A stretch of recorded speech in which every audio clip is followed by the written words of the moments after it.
All right, good afternoon again, and thank you so much for joining us today on our follow-up call on blood pressure protocols. We are right at the top of the half-hour mark, so we'll get started, and we'll allow other folks to continue signing in. My name is Rebecca Bally. I'm a Facilitation and Improvement Specialist with Health Insight, and you have come to our September Cardio LAN call, where we will be doing a follow-up on the blood pressure protocols webinar that we hosted last month. And during that event, one of our medical directors, Dr. Woolsey, shared several evidence-based strategies for providers and clinic teams to help patients control their blood pressure. And she asked participants to make action plans for how they might adopt or implement some of those strategies. So we are here today to talk about some of those successes and barriers so far in adopting some of those strategies. And we have a number of Health Insight experts to help us walk through possible solutions to barriers, but also to sort of lift up and highlight some of your success stories from your experience. This will be an interactive call, so heads up, we are hoping that you will have a chance to chat in with us and communicate what's working well for you and maybe what challenges you're facing. So just to let you know, to reduce feedback noise, everybody is on a global mute, but we can unmute folks individually if they would like. But the biggest place for us to interact will be in this chat box. So at the top of your screen, there should be a little chat box here. And we ask that you please use the drop-down menu. So at the bottom there, you'll see all panelists and attendees. Make sure to select that so everybody can see and participate with you. We'll also have a couple of opportunities to raise your hand. We'll do some interaction that way. So right here next to the chat button is where the raise your hand feature is located. We will try and stop and pause and address things in the chat as they come. And one of the questions we frequently get is, will the recording and slides be available? And yes, we will make the recording and the slides available after this. Usually within a week or so, we post them to our website. Okay, so here's the first test of our technology and interaction, trying to find that chat function. So we're asking today for folks to please type in the chat where you're calling in from today and what health news you are paying attention to right now. And so while you're doing that, we will introduce ourselves, the panelists that we have on the call from Health Insight. So as I said, my name is Rebecca Bally. I'm a Facilitation and Improvement Specialist, and I'm the Cardiovascular Improvement Project lead here in Oregon. And so I'm calling in from Portland, Oregon, and I'm following a lot of health news right now. One thing I'm really looking at, because we've had a lot of wildfires in our area, is paying a little bit more attention to some of the research that exists around particulates in the air and how that affects cardiovascular health. And then I'll let everyone else introduce themselves through their audio. Yeah, so this is Rebecca Durham. I assume I'll go next since my picture is sitting right there for you. I'm a project manager at Health Insight in Utah and have been working in this cardio work for several years now. And we have a really strong local coalition that has developed a lot of great resources. You'll see some maybe scattered throughout today, but at the very least, I'll put the website in the chat box for you all, and please take a look and see if any of it helps you in your journey.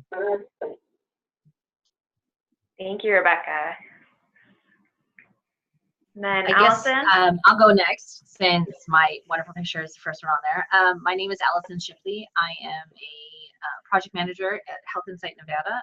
I've been working on the diabetes and hypertension work since the beginning of our contract, which is about 4 years now. So we've had a lot of work in our state in regards to at-home monitoring programs and different kinds of initiatives that are happening. So I look forward to talking with everyone. Are you there? Are you there? And hello, my name is Edie Taylor. I'm a project manager with Health Insight in New Mexico. I'm fairly new to this project. I just came on board about 3 months ago. So I'm still learning, but I'm also doing other tasks within Health Insight that link to cardiovascular problems and disease, like diabetes, as well as behavioral health. So welcome, everyone. I see we have a case manager on the line with us today. So welcome to those of you who are online with us. We appreciate you attending. Great, thank you. And so we've got a couple of chats in.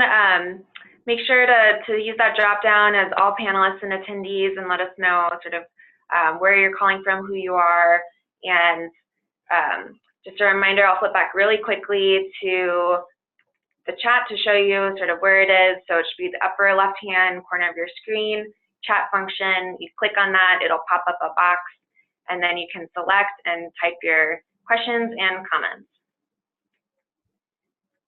And we might unmute folks too if that is easier for you. We can take everybody off the global mute so that it's easier to just chime in as well. So as you guys continue to put some of that information in the chat, let me tell you just a little bit about Health Insight. Many of you probably already know, but Health Insight is the Quality Innovation Network Quality Improvement Organization, or QuIN-QIO, serving Nevada, New Mexico, Utah, and Oregon. And the QIO program is really grounded in contemporary improvement science, and we focus on helping providers and teams across every element of the healthcare spectrum to deliver the right care at the right time, every time. And this program has really evolved over the last several years to become sort of a keystone for ensuring that people with Medicare get the care they deserve, which ultimately improves care for everyone. And today on this call, some of our learning objectives you can see on the screen. This, as I said in the beginning too, this is really an opportunity for you to share some of the successes and barriers that you're facing, and we'll do a little bit of overview on what we talked about at the last call, or on the last webinar, but mostly we want to start conversations with folks and have you share with each other and have us sort of work out what's going on if you've got barriers, or again, lift up your successes. So with that, I'm going to turn things over to Edie to talk a little bit more about blood pressure protocol as a reminder for maybe some of those who weren't able to attend last month's call, and then also maybe as a refresher for those of you who were. Thank you. So just a quick overview of what a blood pressure protocol actually is. It's a detailed written set of instructions to guide the care of the patient. Oftentimes we do blood pressures on all our patients, at least I hope we are, but we don't always think of a standardized protocol for that. So blood pressure protocol may include an accurate measurement, detection of white coat hypertension, patient adherence to treatment, or the patient's following the directions that the providers are giving, timely titration or intensification of treatment. So if the patient needs to be titrated down or we need to monitor them more closely, is that happening? Some population management, things like registries, recall reminders to help us keep in touch with those patients that need monitoring. And depending on your setting, you may need some additional protocol written in just in the event that you have a particular situation going on in your setting. So just a quick raise of hands. How many of you attended last month's Learning Action Network with us? You can either raise a hand or chat that you attended with us. Okay. So just a summary of what we talked about last month a little bit. Hypertension protocols reduce clinical variability. Adopting a standardized approach sends a strong signal to clinical staff that hypertension control is a priority. I think it also sets that with patients as well. They feel like they're, you know, being monitored more closely, and they have to take some responsibility for that, for their at-home self-management. Data tracking as you improve guides to your team-based care.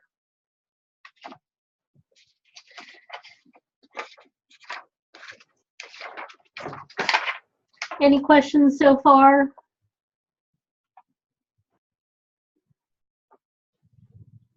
Nope. Okay. So you want to also know your population, know the patients that you're working with and the population and what they need specifically. Utilize walk-in blood pressure management measurement protocols. Develop medication treatment protocols and order sets. This will also help monitor the patients better. Set up alerts and action for abnormal blood pressure. So, you know, with your staff, make sure they know what that alert is and how to follow through if there's an abnormal. Ensure excellent technique in blood pressure measurement. This is also something good to do, is go back and not only teach that technique, but go back and make sure everyone's following it periodically, just making sure that that standard is kept. And build a patient self-monitoring of blood pressure programs.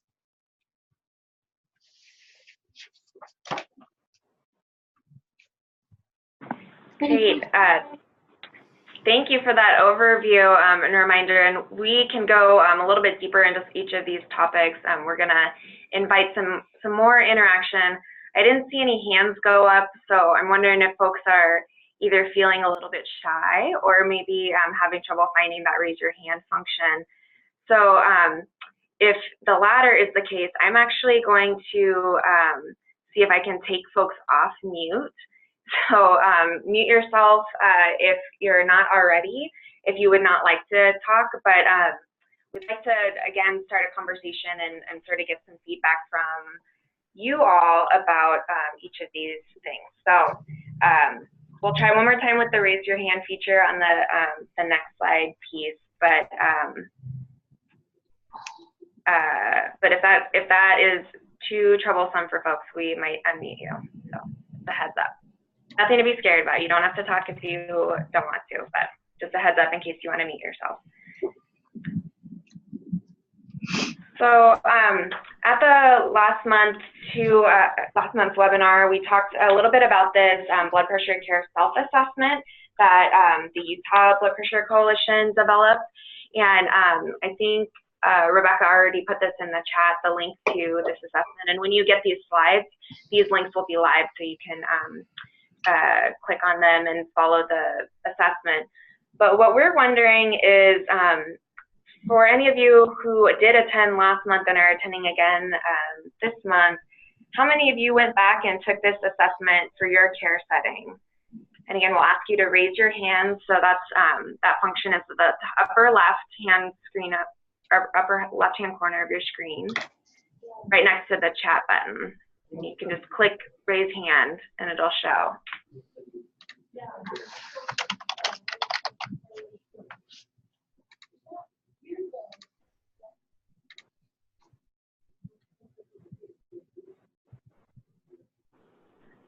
We did get some chats in. Thank you for sharing. So did away with automated scans in your clinic, not as accurate as the manual cup. Was that, can I ask, was that in response to something you heard on the webinar, or was that something that you've already been working on in your clinic?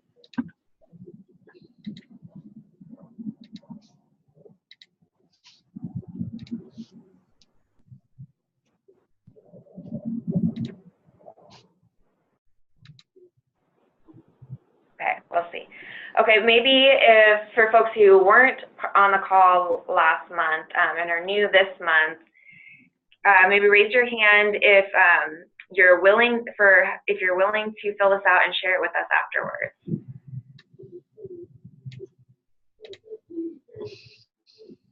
Oh, and we got a response while you're raising your hands. Ooh, Maria, thank you very much. Okay, willing to fill it out. We'll make sure you get the link and follow up with you. And we're really eager to hear how you think it went, if there's anything that surprises you. And then we heard back from Crystal about doing away with automated scans. New here, been working on getting hypertension protocol in your clinic, looking for something like this all year. Oh, very exciting. So looking for an assessment. Well, here you go. Glad we could be of help.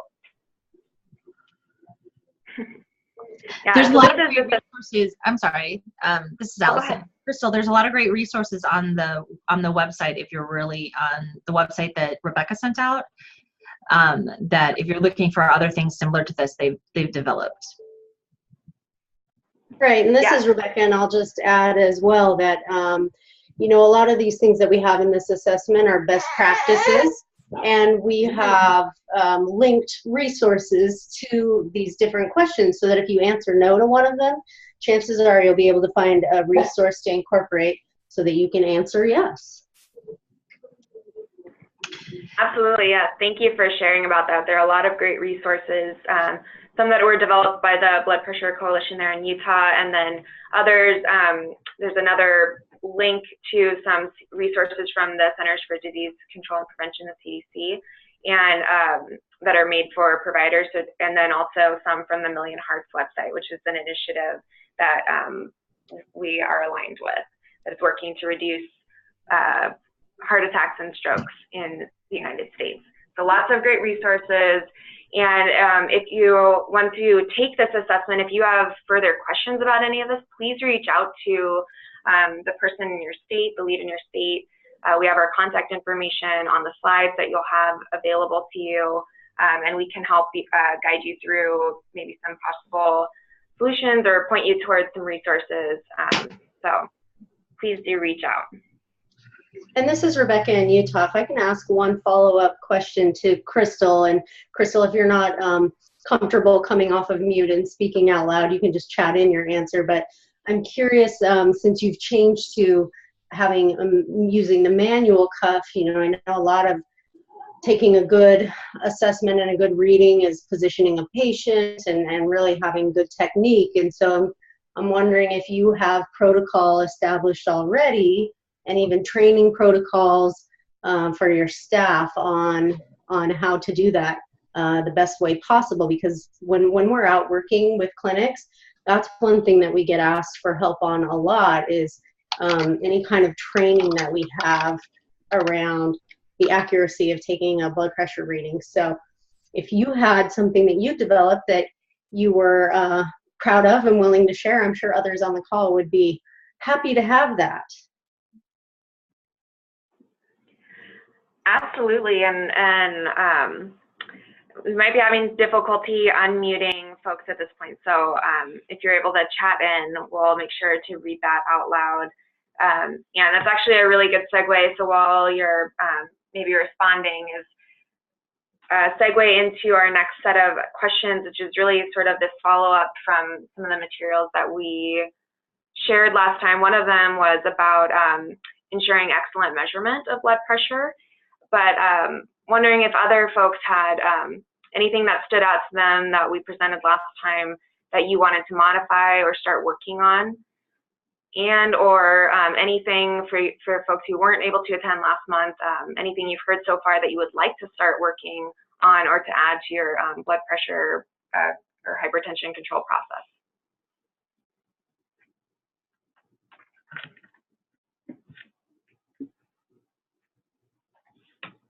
Okay. And then Rebecca did ask Crystal, so thank you for chatting in. So you're watching and frequently reiterating back support. Yep, so uncrossing your feet and putting them flat on the floor, no talking to or patient talking while taking your blood pressure, ensuring the appropriate cuff size and location added to your PC program for documenting as well.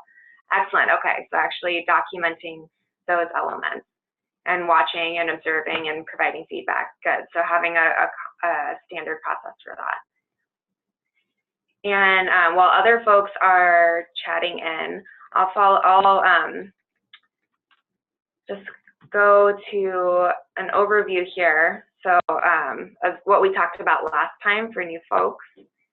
And maybe Allison, you can give a little more background on some of that excellent technique and training to add to what Crystal already put in. Absolutely. So as we all know, there's different ways that we can actually, unfortunately, inflate a person's blood pressure if we take it incorrectly. So when we're measuring for high blood pressure, we should always be using an automated calibrated device. So we need to make sure that the devices are calibrated regularly. I think that that's one of the things that may be overlooked often. But calibration should be something that's done on regularly on all devices that's in the office. We want to make sure that we're using the correct blood cuff size. All people come in different shapes and sizes, so we need to make sure that if they have little teeny tiny arms, we're using the smaller cuff, or if they have big arms, we make sure that we use the right size cuff, because that can inflate it as well. We want to make sure that they're positioned correctly. And positioning is really important, because a lot of times we'll put a person on the exam table, and unfortunately not everybody's feet can be flat on the floor when they're doing that. Sometimes their legs can be crossed as well. As well as sitting them on a exam table doesn't allow their back to be supported, which is really important as well. Taking it on a bare arm, supported on a table or at heart level is best way to try and make sure that we get the most accurate pressure, as well as if they are high, that we have them rest for about 5 minutes quietly before we take the blood pressure, so they can calm down. A lot of times, unfortunately, going to the doctor can be a stressful situation, especially if they have a chronic disease such as hypertension. So we want them to rest for a minute. And then also we need to try to refrain from talking to the patient as we're taking the measurement, especially considering if somebody talks to you, you feel like you need to talk back. And unfortunately, if they're talking while you're taking the blood pressure, it's also going to rise, it possibly could make it a little bit higher than it should be. Also, other things that can affect the technique of taking the blood pressure is if the patient needs to use the restroom. So sometimes that can make it inflated, as well as if they had just recently smoked before coming in the office, or if they have just drank a Red Bull or caffeine. So we want to make sure that if either one of those have happened, so we give the patient a little bit more time to come to a restful position. Does anybody in the audience actually do any kind of review of this kind of procedure with their MAs? If you want to raise your hand, you can. Or do you guys do, thank you, Sonia. Sonia does it. So do you guys have a regular, Sonia, if you can chat in, do you guys do a regular update with them, or do you do just site visit or on-site review, or do you actually watch them take blood pressures?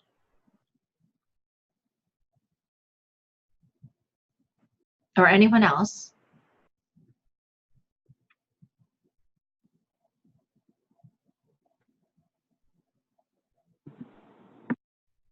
On-site review. Thank you, Sonia. They do on-site annual reviews and and have a checkup list for that. That's great. Have you found that using the checkup list is actually helpful for them to remind them on correct procedure? Great. Absolutely, it does. So does anybody else do regular? We have not, however. Okay, so thank you, Crystal. They have not started, but we can see where we should consider doing it. Does anybody else do a regular sort of review with their staff on proper technique?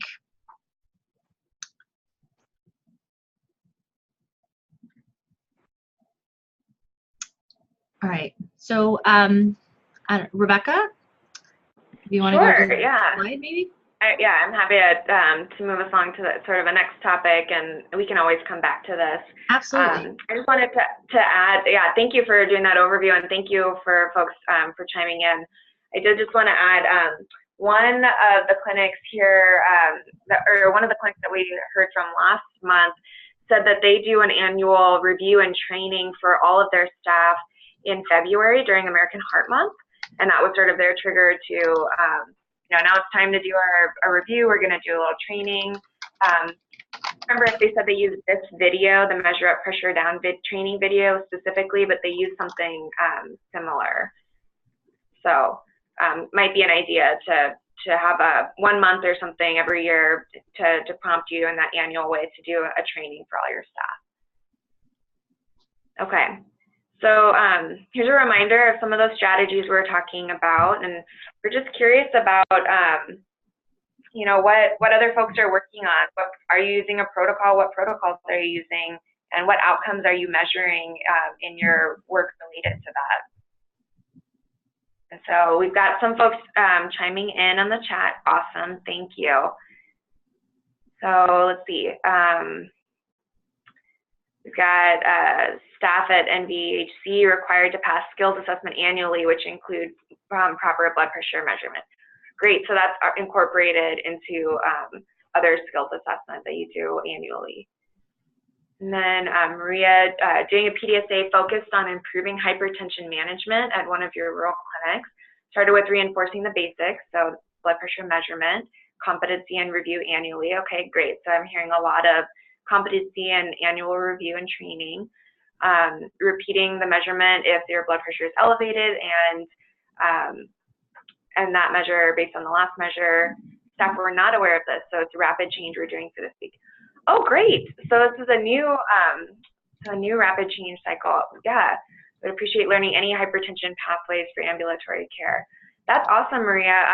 Can you say a little bit more about maybe what you're finding so far? I know we're halfway through the week, so you said staff were not aware of the remeasuring.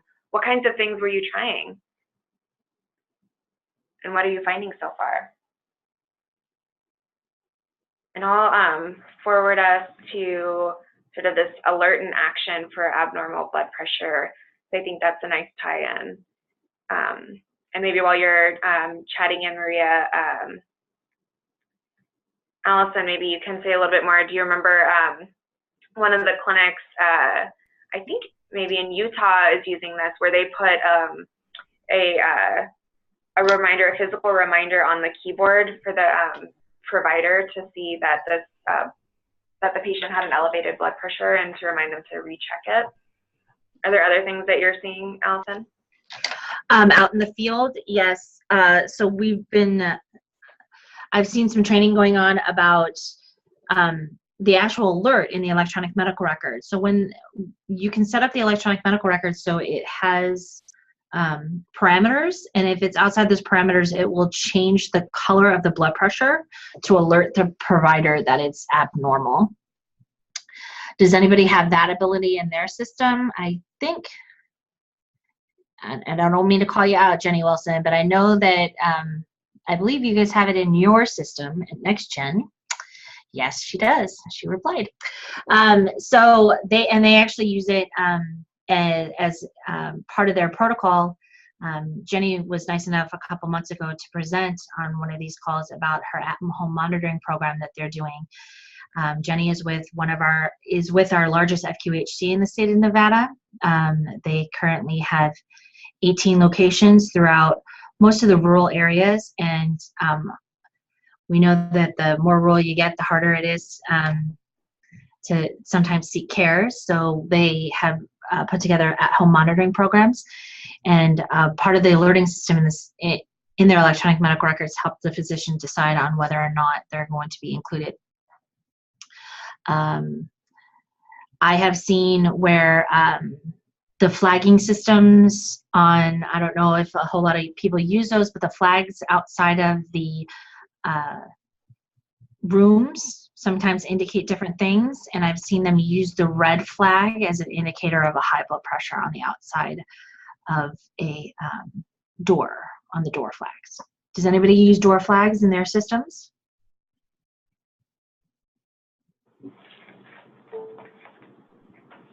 Thank you, Allison. While we're waiting for folks to answer that, I just wanted to chime in. It looks like not everybody's seeing everyone's chat, so just a reminder to please select that drop down with the in the chat. It says to all panelists, and there's a little caret, and you can click on that to drop down and select all panelists and attendees, all panelists and participants. And so that way everybody can see what you're chatting in. And Maria added that the work that they're doing just started at Huddle this morning, so very exciting, very new. Working through gap lists to bring patients in who have elevated readings and have not yet had a normal BP. So, doing some population management, it sounds like, as a first step. But would love to hear more about that, Maria. Okay. And then, Allison, it looks like Crystal is using DORA flags for status and rooming. Is it just the rooming status, Crystal, or is it actually to indicate anything other than their vitals have been done?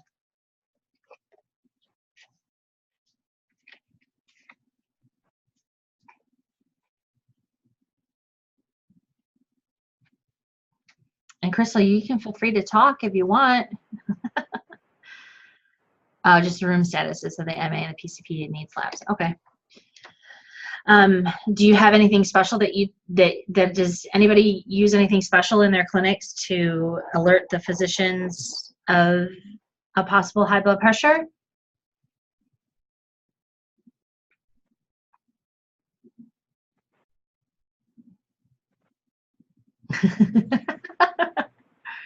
Thank you, Crystal. I appreciate that. She said that she's in a room full of other staff and it would be distracting to them if she was able to chat out loud with us.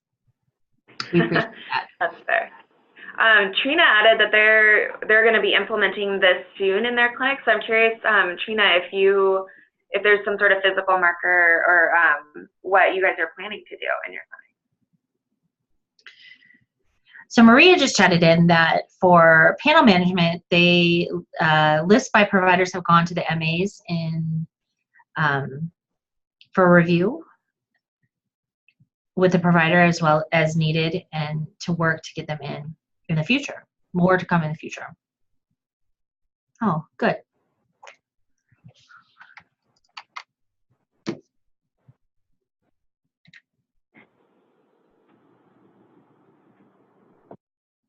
Great.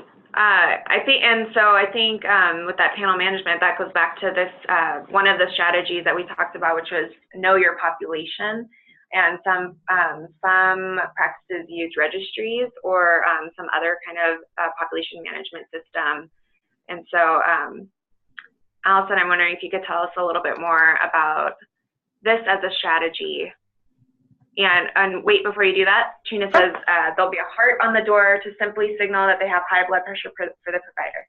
Again, I love it. Yeah, the low tech sometimes is just, a picture of a heart, just a reminder is high blood pressure, need to recheck it.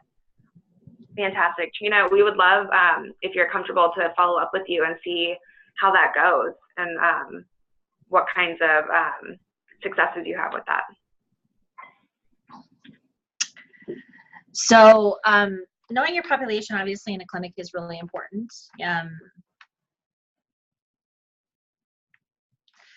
Obviously, we want to make sure that we utilize more population management. It'll help. So some people are using registries and or population management systems in their clinics to identify patients that are critical for assessing the improvement in interventions that they need to do. So sometimes you can run lists. We all love lists, right? Lists in the system to identify any kind of patient that's been in your clinic within the last 6 months that has had an outside blood pressure. It's a good way to communicate with other providers and with the providers in the system to make sure that the patients are being a little bit closer monitored so they don't get too sick too fast. It ensures connection for any kind of reporting system. Some of you guys have to do certain reporting. I know that there's all sorts of people asking for data. So FQHCs have to do UDS, and primary care physicians have to do MIPS and MACRA. There's insurance companies that are always asking for different kinds of population health information. So it'll also help you set up recall and reminder systems for the patients to make sure that they are adhering.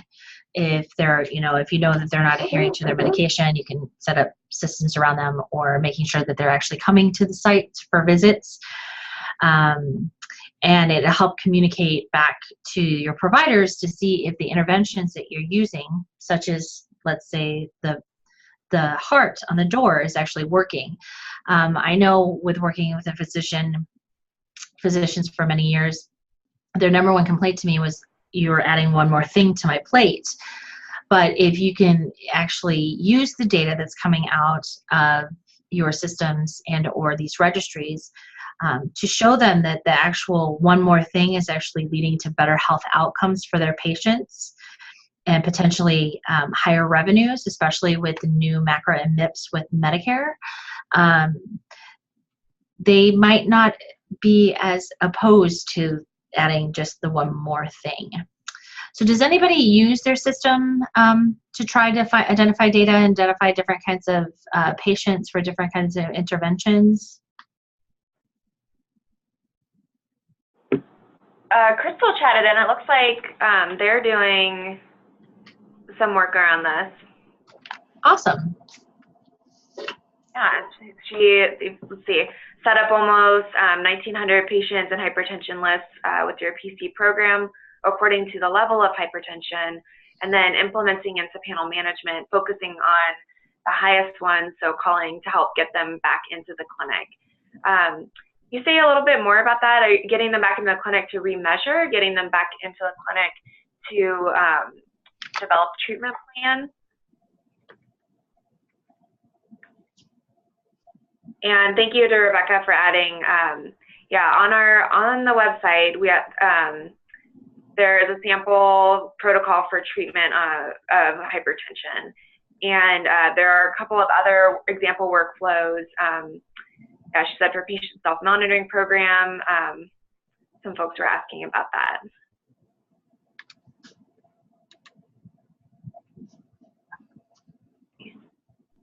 And then it looks like Allison Maria was responding to your question. So Maria stated that the RN is the hub, routing patients to other team members when needed. So like the pharmacist, the RD, use of home monitoring. Home monitors, how often are patients seen and by whom? That's great, Maria. So do you also use, did the RN also send out patients for extra education potentially? And then Jen Wilson put in that they're implementing a real-time solution, queries in the electronic medical record at the time of the visit for registries when they set up aligning with quality measures. So it is a stoplight in their system, and so far it's well received and rolling out to the organization wide next week. That's awesome. So it's an actual stop sign on the platform. So when the physician signs on, they can see exactly what needs to happen with the patient. Red light, green light, yellow light. That's awesome. And then Maria said that the educator could, the RN could be the educator. Awesome.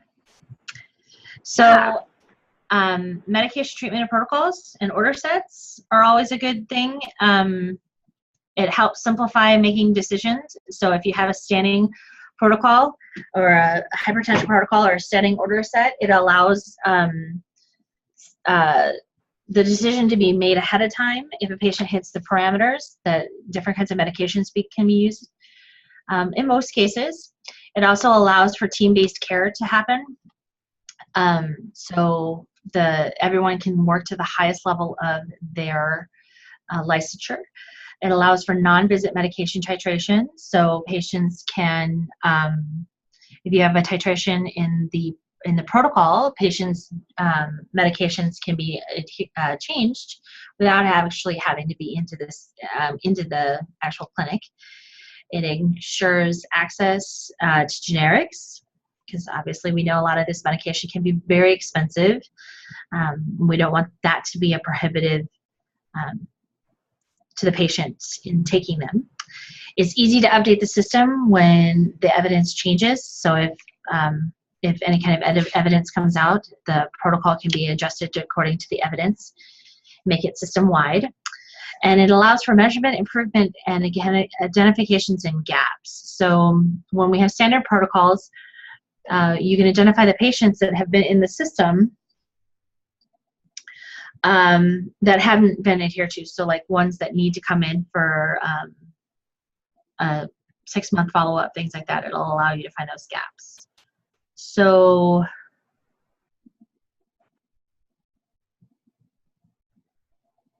perfect. Yeah, thank you, Allison. And I realize I've been picking on you a little bit it's okay. to review some of this, but we've got some good comments in the chat. And Edie, I wonder if you could share with us a couple of the things that have come in recently. I think Crystal had some stuff about you know, their follow-up process and not necessarily it being a protocol.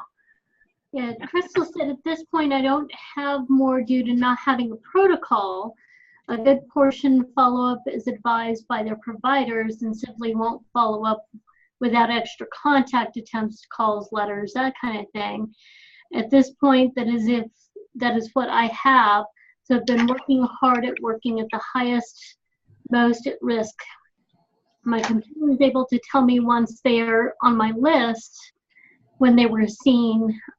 So again, it's a lot of this, sometimes you have to start with simple lists and things to kind of get yourself going before you can start a registry.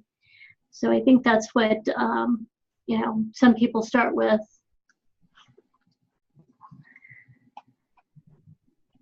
Definitely. Yeah. Maria also said pre-visit planning and huddles will be another part of our PDSA. The huddles definitely help because it's a staff reminder to everybody so that, you know, everyone's on board, and it's just one of those things that's kind of that daily reminder of what we need to do. Even looking at the patients ahead of time and kind of pre-planning and saying, you know, Mrs. Smith is coming in. We need to make sure we get her her blood pressure taken, that kind of thing. Definitely. Thank you for adding that, Maria, and thank you for elaborating a little bit too, Edie. And I just wanted to spend a little bit more time on this medication treatment protocols and order sets. So Allison just gave us a little overview of what we talked about last time, and then here's just one example of a fillable protocol. So this is a PDF form that you could download from the Million Hearts website and add in everything in red you can adjust and add. And I want to talk about this because on the last call, only about 13% of participants said that they have medication treatment order sets, and a lot of these recommendations on medications and different treatment options come from the JNC 8, and so we know that they're based on evidence and effective. And so we're wondering, you know, why do you think your care setting doesn't utilize the treatment protocol, and maybe what benefits could you see or what barriers might you anticipate for trying to introduce this?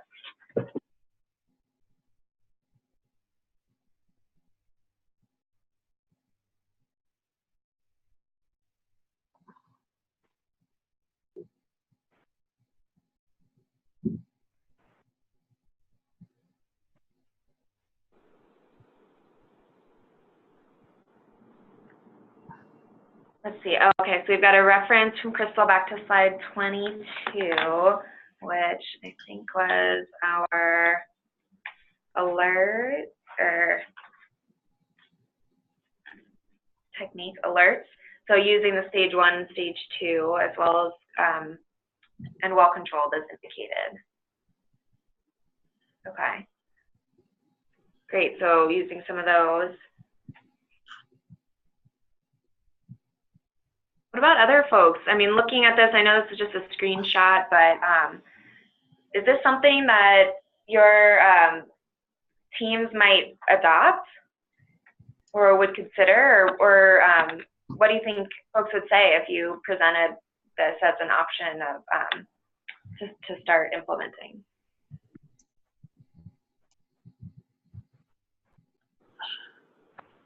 Crystal loves it. We'll definitely set up another meeting with your medical director after having a chance to pull up and review. Excellent. Okay, so Crystal's excited about it. We'll talk to a medical director first. You know, depending on how your clinic is organized and what your governance structure is, depends on maybe who you would talk to about it. And thank you, Rebecca, for putting that link in. Crystal, yeah, approximately 30 providers that all have to agree for a protocol. So that's where it gets interesting.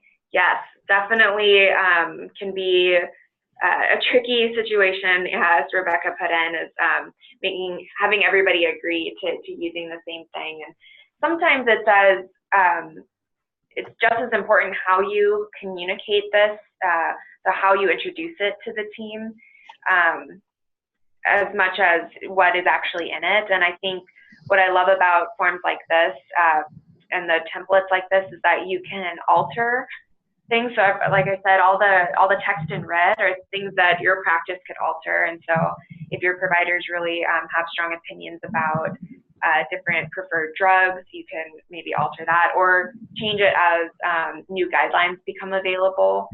So sometimes that's helpful, but I think sometimes too, just the way we communicate out can be just as powerful, and finding a champion. Mary chatted in that she would love to initiate some sort of protocol. She's a single person occupational health RN and has no way of making people come in for rechecks. I could perhaps start a program to encourage volunteers and would like to know if anyone has any ideas. Great question. Thank you for sharing, Mary. Yeah, I'm wondering, do Allison or Edie or Rebecca, do you have any ideas while some of the participants are chatting in theirs?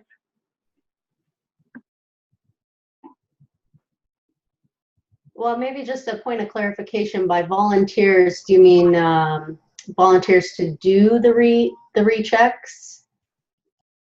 I assume that's what you mean.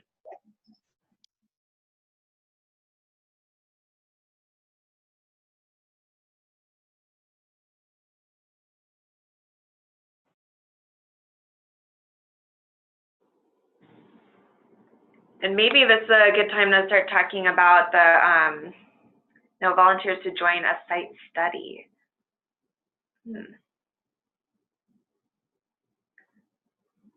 A study for using this protocol.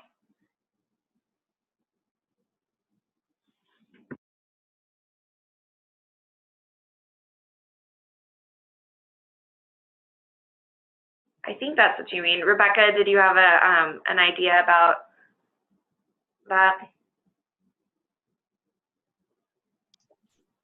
No, not at the moment. Let my wheels turn a little bit for a second here. Okay. Crystal says we have our lab MA schedule to do some blood pressure rechecks. Mary, my coworkers who are engineers and machinists, many with undertreated blood pressures. Okay. For ideas, I was wondering if this might be a good time to transition to talk a little bit about walk-in blood pressure measurement. Let me make sure where it's at. Oh, here. As one thing, so to the point, Mary, about some of the rechecks and struggling with a little bit of that, getting people to come back for rechecks.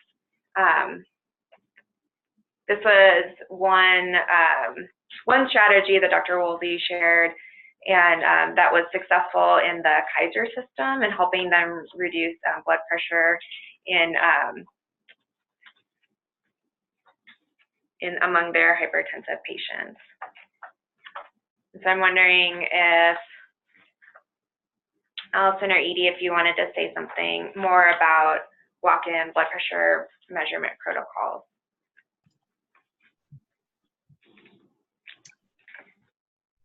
When Go ahead.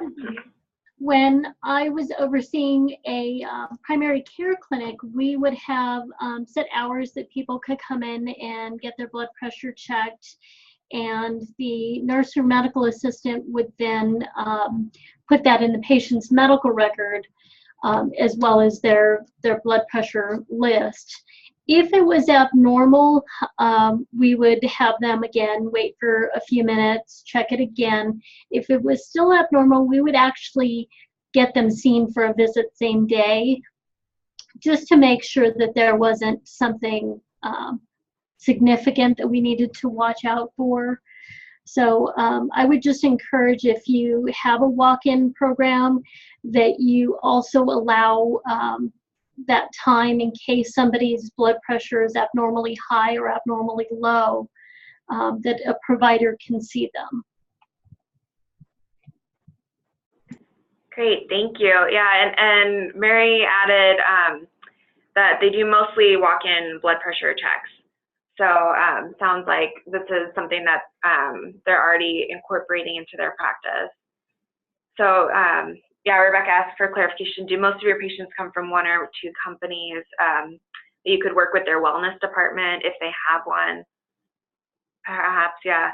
And I'm wondering, Mary, if you could clarify a little bit more for me, you're looking for volunteers for a site study too. Could you clarify, is that around using this that treatment protocol or for something else? Sounds like Rebecca's following you, but I'm not sure I am quite yet.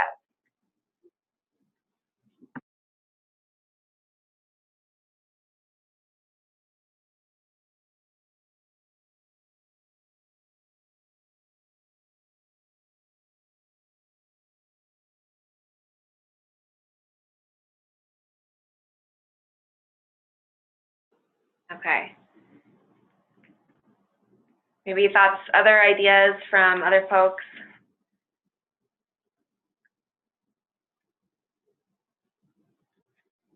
Mary, maybe we can follow up with you afterwards. I think some regularly scheduled blood pressure hours would help volunteers to return for rechecks over the course of a few months. I have no MAs or MDs, just me and 300 coworkers. Okay, okay.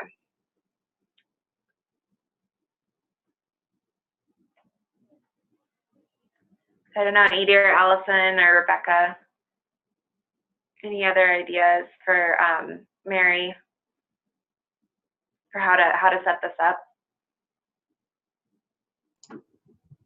I don't have anything off the top of my head. It'll kind of be a let the wheels turn and get more information on kind of her practice and the patient load. That would help a little bit. Okay, so maybe this is something that we can follow up with you afterwards. And Mary, what state are you calling from?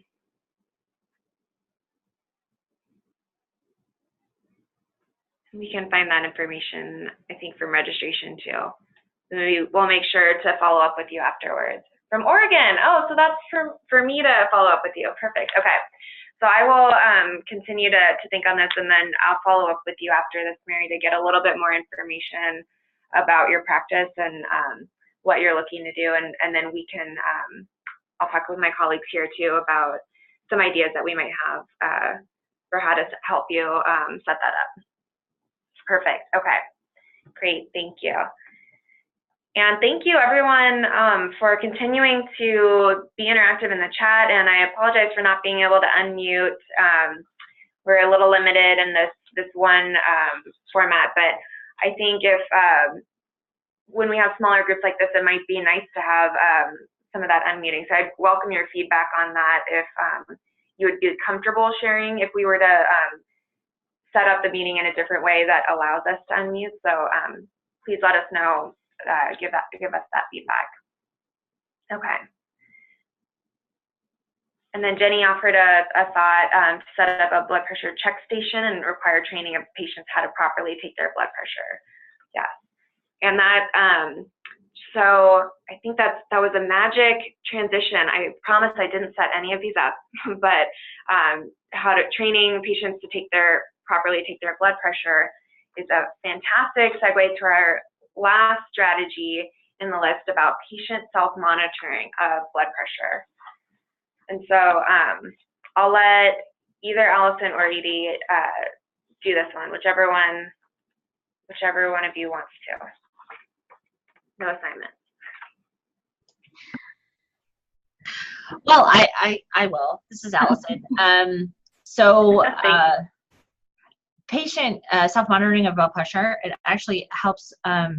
We've seen some really good results, actually, with some of the things that we've been doing in the state of Nevada. Jenny Wilson presented on this a couple months ago. It gives the opportunity to actually engage the patient.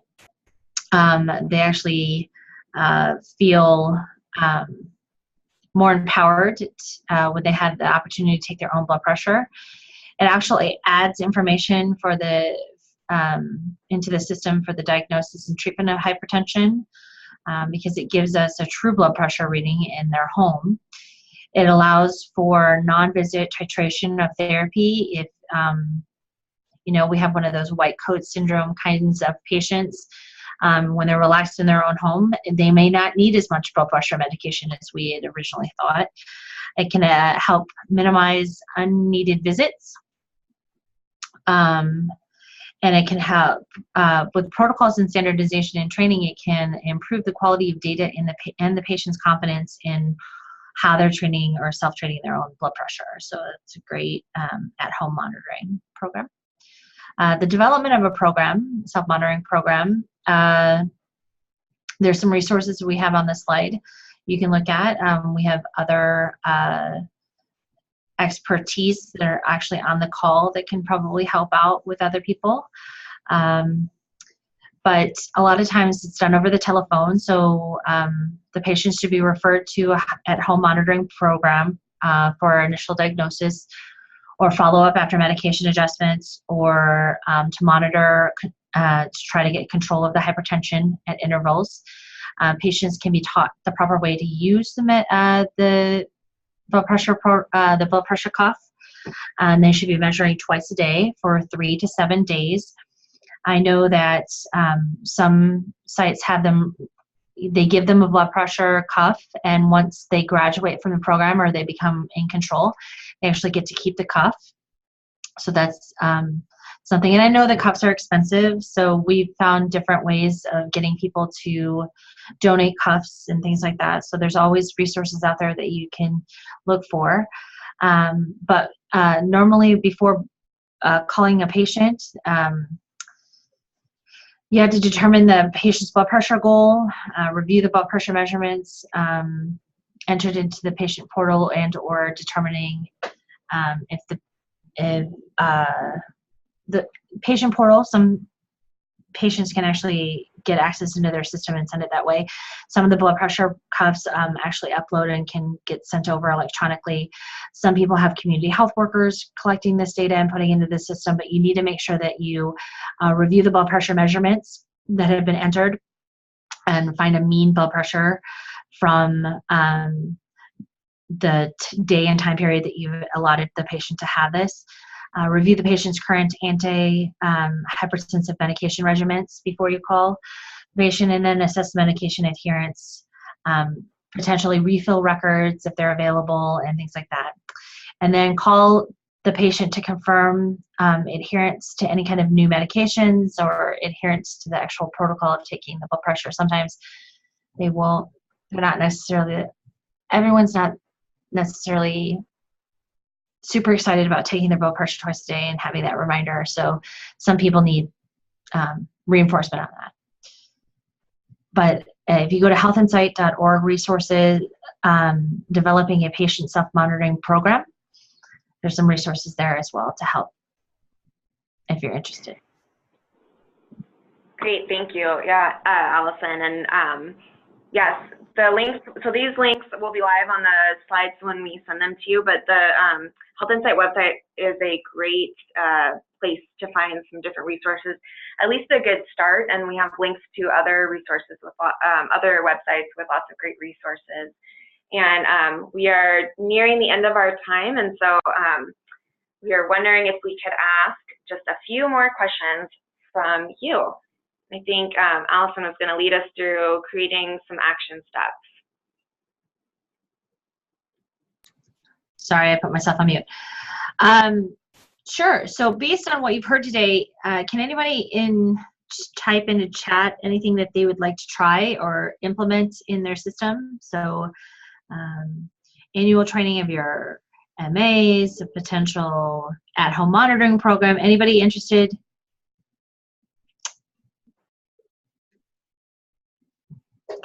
I'll give you a minute.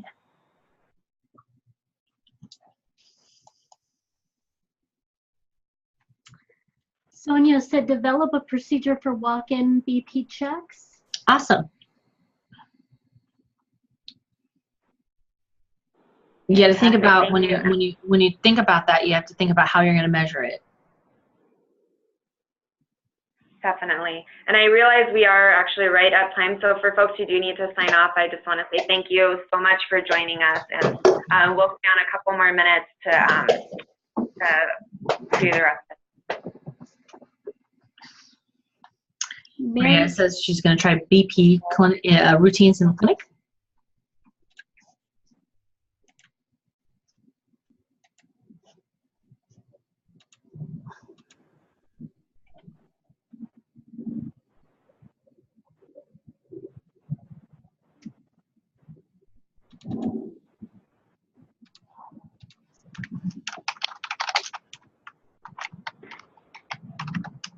Thank you. And I realize we're slowing down because we're also we're right over time. So apologies for that, but thank you for sticking with us. And Crystal says, looking forward to getting the slides. Yep. When we post our, where can we access the slides from the presentation? When we post the recording and the slides, they'll be to our website, and we'll send a follow-up email. You'll get an automated follow-up email from the Zoom platform, the same sort of email that you got when you registered, and it'll have a link to our website there. And we'll also put a link to our post-webinar survey, and I'll put it in the chat now as well. Please take a couple of minutes and just tell us how we did. We don't always use these formats for just more of a sharing call. Sometimes we do more formal presentations, but we would really like to have more of these kinds of coaching calls to get feedback from you all. So would appreciate your feedback on how best to do that and how to improve. So thank you for that. And last couple of items, just something to look forward to. We host these CardioLands once a month, and some of the next LAN events we'll be having our annual quality conference in different dates in different states. So if you have not yet signed up for that or registered, we can make sure to get you a link to register for that. And then other than that, I just want to thank everyone so much for joining us, and I want to thank my colleagues for all of their input and experience and feedback, and for helping share more about blood pressure protocols. Anything else that you would like to share before we sign off?